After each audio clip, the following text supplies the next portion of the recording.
Good morning and welcome back to my new mini vlog. So আবার একটা vlog নিয়ে চলে এলাম। তো ঘুম দিয়ে উঠে দেখি পার্পল থেকে আমার পার্সেল চলে আসে।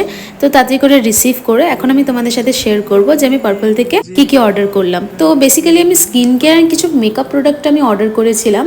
তো চলো তোমাদের ওয়ান বাই ওয়ান দেখাই। তো ফার্স্টেই চলে আসে এই দুটো টোনার। এটা হচ্ছে গুড ভাইবসের ভিটামিন সি টোনার। এই টোনারটা ভীষণ ভালো একটা টোনার। আর তারপরেই চলে আসে আমার মোস্ট ফেভারিট একটা ময়শ্চারাইজার। এটা হচ্ছে প্লামের green tea oil free moisturiser. খুব ভালো একটা ময়শ্চারাইজার, স্পেশালি যাদের অয়েলি বা অ্যাকনি প্রোন স্কিন। তারপর আমি পারচেস করেছিলাম একটা মার্সের বিবি ক্রিম। এটার ব্যাপারে আলাদা করে কিছু বলারই নেই, তোমরা প্রত্যেকেই জানো এই বিবি ক্রিমটা কতটা ভালো। আমার আগের একটা গেট রেডি উইথ মি ভিডিওতে তোমরা দেখেছিলে আমি এটা ইউজ করেছিলাম, খুব সুন্দর একটা ন্যাচারাল ফিনিশ দিয়েছিল। তারপরে পারচেস করেছিলাম মার্সেরই একটা মাস্কারা আর একটা মেবিলিনের কম্প্যাক্ট পাউডার, তার সাথে একটা সুইস বিউটির